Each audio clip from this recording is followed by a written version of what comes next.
Trail of Ashes, Book 1, Chapter 3, Ember in the Crater. Night settled over the African district with its familiar glow of towers and the low hum of power coursing through the streets. Inside Mina's compact hab-dome, the walls had dimmed automatically, soft amber light smoothing the edges of the argument, as if the system itself knew how heated the room had become. The infant lay asleep in Mina's arms, her golden eyes hidden beneath delicate lids, while the sphere at her side pulsed like a slow bronze heartbeat. Every pulse seemed to feed the unease that thickened the air until the words of her neighbours collided like sparks in a dry room. Mina raised her chin, her voice sharp enough to cut through them all. "Keep your voices down. She is sleeping, and fear will not keep her safe. If you let your panic spill louder, then maybe it won't be the sphere that draws attention, but your noise." Kofi leaned against the doorway, his arms locked across his chest, every muscle taut with suppressed fear. "And what happens when they scan this block, Mina? What happens when authority sensors catch what we're hiding? Do you think your words will shield us? They will take her, and they will take you, and the rest of us will pay for what you decided. You can't fight patrols with your arms wrapped around her. You're clinging to a storm as if it were a child." His words fell heavy in the room, drawing mutters of agreement and shaking heads. Amma sat at the table with her prayer beads pressed into her palms, her voice thick with old conviction. "I said it the day the sky tore open, and I'll say it now. No light falls to earth glowing like that and leaves peace behind. That sphere is not a gift. It is a beacon. If you do not cast it out, then something will come looking. Patrols, spirits, it doesn't matter. The end is the same. We cannot hold it here." Io tried for levity, rocking on the edge of the food printer with his leg bouncing, but even his words carried a nervous edge. "If this is a curse, it's the quietest one I've met." She barely makes a sound. "That's a blessing if you ask me. But if you throw that relic into a river or drop it into a furnace, don't act surprised when it crawls back glowing brighter, like it's laughing at us. Maybe the gods are in on the joke." His grin was thin and brittle, his tapping fingers betraying unease. A tall man from the back finally raised his voice, his tone edged with bitterness. "Do you think the authority spares anyone? If they come, they will sweep the entire block. They won't care whose child it is. If we protect her, we bring the storm on ourselves. Mina, you talk like a martyr, but will you also die for my children?" His words cut across the room, and others muttered, some agreeing, others shaking their heads. Another neighbour, younger and sharp-eyed, leaned forward from her seat. And what if she is meant for something more? What if the sphere is not a curse but a warning? You all speak of danger, but what if the greater danger is in letting the authority take her first? We don't know what she is, but giving her up guarantees we'll never know. Silence fell for a moment, then someone whispered what all had thought, but none dared to speak. We could call them. Tell the authority now. They would reward us. Better to be loyal than to be accused. Gasps rippled through the room, and Mina's arms tightened protectively around the child. Kofi swore under his breath, while Amma muttered a prayer as if the very suggestion had tainted the air. Mina's eyes blazed. "If any of you even think of betraying her, do it openly. Do not whisper behind shadows. But know this, if you bring them here, you will answer to me before you ever answer to the authority." The voices rose again, clashing like storm winds. Some called Mina reckless, others stubborn, others the only one with courage enough to stand. An elder man argued that silence would doom them, while a teenage boy shouted that they should scatter, hide her outside the city, anywhere but here. The argument threatened to fracture the room into shouting until Mina's voice came again, steady and unyielding. "She stays. You can leave if you wish, but I will keep her. If patrols come, then let them. If the sphere calls others, then let them come too. But I will not abandon her. The sphere pulsed as if agreeing, and the debate broke down into muttering frustration, none willing to challenge her outright. Hours later, when the neighbours had gone and silence pressed heavy over the dome, Mina sat awake with the child resting against her. The sphere glowed faintly in the corner, never sleeping, never dimming. Io lingered by the door, restless, his usual grin gone. "They're afraid," he said quietly. "All of them. Some of them would sell us out if it meant keeping their own safe." Mina rocked the child slowly, her voice low. "Then let them. Fear makes people cruel, but I will not let cruelty decide her fate." Io gave a short laugh with no humour in it. "You're stubborn enough to frighten even me. But I'll stay. I don't know what she is, Mina. But if you say she stays, then I'll help you keep her." For a rare moment, Mina's expression softened. Then at least she will not grow up in a world where everyone bowed to fear.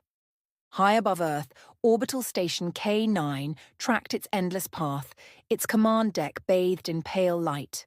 Lieutenant Adisa bent close to her console, eyes fixed on the pulse scrolling across her screen. The anomaly persists. Radiation spikes every 21 seconds, precise, repeating. No meteor does this, her voice carried certainty honed by hours of checking. Commander Havel's hands were clasped behind his back, his posture stiff. "We report what can be proven, Lieutenant. The Council has no time for speculation. Log it and keep it quiet." The junior technician blurted nervously, his voice cracking. "It's Kaarkon, sir. A probe, maybe a scout. We should alert the array and dispatch." Silence. Havel's voice cut like steel and the boy fell silent. A new voice joined in Lieutenant Sharif from the comms desk, his words careful. "Sir, if Adisa is right, and we fail to escalate, the Council will hold you responsible. If it is hostile, they will say you sat on your hands while Earth was exposed." The senior officer turned his chair, calm but firm.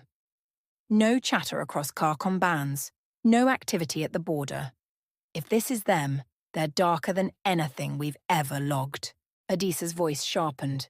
"Then it isn't them." "It isn't Kaarkon, it isn't Swarm, it isn't anything we know. It's deliberate, it's patterned, but it's nothing on record. At minimum, we should task a drone sweep. If something fell planet-side, we need confirmation." The room shifted as voices overlapped, Sharif urging escalation, the junior tech whispering about surface patrols, the senior officer urging restraint. The command deck filled with tension until Havel raised his voice again, colder than before. "No drone sweeps, no surface patrols. Do you want to spark panic across a continent over a flicker? This stays locked. The Council will hear it when I choose. Until then, it is nothing." The words silenced the deck, but unease hung thicker than the recycled air. When the crew dispersed, Commander Havel lingered at the observation panel, watching the curve of Earth slide past beneath them. A faint hiss of the door announced the arrival of Liaison Maris, a political officer assigned by the Council. She stood with her arms behind her back, her voice low. "I reviewed the encrypted file you locked. You were right to keep it contained. The Council has no appetite for mysteries." Havel did not turn to face her, his reflection hard in the glass. "It is not natural. My officers know it. I know it. But to report it as unknown would be to invite hysteria." Maris inclined her head. "Then keep it buried. The Alliance survives because we choke on fewer secrets than our rivals. Better an unanswered question than a panic." Havel gave a short laugh, humorless. "And if the question has teeth," Maris's expression did not shift, "then let it bite when it must. Until then, silence is our shield." In the mess hall, two of the junior techs huddled over their ration trays, their voices hushed. "You saw the spike. It wasn't Kaarkon, it wasn't Swarm. I've never logged anything like it." The other shook his head, nervously glancing at the cameras in the corners. "Careful." The commander doesn't tolerate loose tongues. Loose tongues? The first hissed. We're sitting on something big enough to shake the council, and you call it loose tongues? His companion's reply was soft, resigned. Big enough to shake the council, or big enough to end us if it is what we fear. Better that it stays locked. In Mina's hab, the baby stirred as the sphere glowed brighter. Dreams poured into her, impressions layered one upon another. She felt unseen eyes watching from across the stars, patient and endless. She felt fire that had burned long ago, its embers hidden but never dead. She felt hunger like a tide pressing against her, vast and cold. She felt the weight of change moving toward her, heavy as a storm that had not yet broken. The whispers gave no names, no answers, only dread shaped into feelings. The sphere pulsed with deeper light, and the child's dreams swelled into images too heavy for her mind. She felt herself drifting through corridors of fire that did not burn, shadows moving as though alive, whispering without mouths.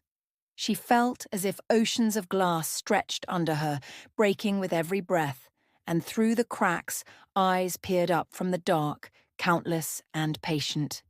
She felt hands reaching, not to comfort, but to claim. And though she had no words, no memory, the sense pressed into her like a bruise that she was being carried, not only in Mina's arms, but in the gaze of something vast and waiting. Mina stirred suddenly in the night, her heart quickening as her eyes caught the glow of the sphere. It seemed brighter, sharper, as though its pulse had quickened in rhythm with her own. She sat up carefully, shifting the child, and found Io sitting at the door with his legs drawn up, his eyes fixed on the light. His usual grin was nowhere to be seen. "You see it too," he whispered. "It's not just me, is it?" "It's brighter." Mina's voice was hushed, almost trembling, though she forced strength into it. "It watches, even in silence." "I feel it pressing against me." Io shook his head, rubbing at his arms. "I can't decide if it's waiting or warning." Mina's gaze lingered on the sphere, her jaw set. "Then let it wait. Let it warn. It will not take her from me." Across the galaxy, the signal reached other ears. In Kaarkon's war chamber, maps glowed with crimson light as officers argued. General Varric slammed his fist against the table. An unknown signal near Saul, erratic, repeating, unclassified. "If it is a weapon, the Alliance cannot keep it." Another general barked back, his voice sharp. "Or it is a trap, a trick, meant to draw us blind. You would march us into Saul without proof." Varric snarled. "Proof is for those who can afford delay. The Alliance is slow, bound by procedure. If we move first, we win." Admiral Kaur leaned forward, his tone smooth but mocking. "If you move too fast, you give them what they need. A war, sparked by shadows. The Council will not thank us for that." Overseer Dran's voice cut across them all, cold and commanding. "Enough! Fear and ambition make poor generals. We will not march banners into Saul. We will not hand the Alliance a war they can point to. We will send knives in velvet scouts, silent, unseen. Let the Alliance pretend safety while we claim knowledge first. If it is nothing, we waste nothing. If it is something, it belongs to Kaarkon." His words rang across the chamber, forcing even Varric to bow his head in grim agreement. Yet still the room muttered with suppressed arguments, the paranoia and ambition refusing to be silenced even as Dran ended the debate. In the hushed chamber of a Shroud collective vessel, operatives whispered around a low-lit console. One voice hissed. The echo repeats. Not Kaarkon, not Swarm, not known. Another answered, smooth as glass. The Alliance will bury it in treaties. We will not. Send one ship, cloaked, silent. Watch first, act later. A third voice joined in, mocking. And if the echo is emptiness? If we waste our shadow chasing ghosts, the cold voice replied, then even emptiness teaches. But if it is not empty, then we will be the first to touch it. Their soft laughter filled the chamber like knives being sharpened. The chamber darkened further as the council of masks appeared in hovering light, each face concealed by shifting projections. The lead mask's voice was smooth as smoke. The anomaly repeats. It is not Kaarkon, not Swarm, not ours. What do we make of it? Operative Lin bowed his head. Something unknown has stirred. The Alliance will bury it, but if they bury treasure, it will still shine through the cracks. Another mask hissed, or it is bait. A trap to draw knives into the open. A third voice cut in, silk over steel. Then we send shadows only. One ship, cloaked, silent. Watch first, strike, later. The council murmured approval, their overlapping whispers thick with hidden hunger. In the halls of the Orivane hegemony, scholars debated over glowing charts. One, younger and eager, spoke with tremor in his voice. It matches fragments in the oldest archives, pulses that came before upheaval, always followed by change. Another scoffed, his robes rustling. Superstition dressed in star charts. Fragments are fragments. They tell nothing. To call this a sign is to invite panic. An elder lifted his hand, silencing them both. Proof or not, the pattern is real. Something old stirs. What it is, we do not know, but to ignore it would be folly. The library hall rang with voices as scholars circled the glowing star map. A rationalist sneered, "You dress static in prophecy." This is random noise across from him. A mystic slammed her palm against the chart. Noise does not echo across systems. Something old breathes again. You cannot deny it. A younger voice rose above them both. Forget omens, think politics. If the Alliance makes sense of it before we do, we will kneel at their feet for centuries. The elder scholar's gaze swept across the hall. Enough. Proof or omen, politics or prophecy, the truth is this, we cannot ignore it. The galaxy shifted once. It may shift again. The chamber broke into renewed debate, clashing voices echoing against the vaulted ceiling, no agreement reached, only unease. At the galaxy's rim, the swarm stirred. A million whispers merged into one, a chant of hunger. They felt light where none should be, heat where no fire burned, a pulse where none belonged. Some voices whispered of sweetness, like light turned to nectar. Some hissed of fire, sharp and painful, a promise of resistance. Others crooned of emptiness, a hollow sound that called to be filled. The voices overlapped until they became one chant, relentless and certain. The signal was a spark. Sparks fed flame. Flame fed hunger. Hunger fed the swarm. They did not know what it was. They did not need to. They only hungered, and hunger was enough. So the ripple spread, and none who sensed it understood. In the crowded African hub where neighbours argued in fear, in the orbital deck where officers fought silence against duty, in the war rooms of Kaarkon, the shadows of spies, the libraries of scholars, and the endless chant of the swarm, the same disturbance was felt. Some feared, some schemed, some hungered, but none could name it. Only the sphere pulsed steadily at the child's side, patient as though it alone knew the truth and was waiting for the day the galaxy would be forced to face it. And on K9, in the quiet after the debates and locked files, a single order was typed into the system, buried under layers of clearance. Surface inspection patrols scheduled for dawn. Africa, southern districts.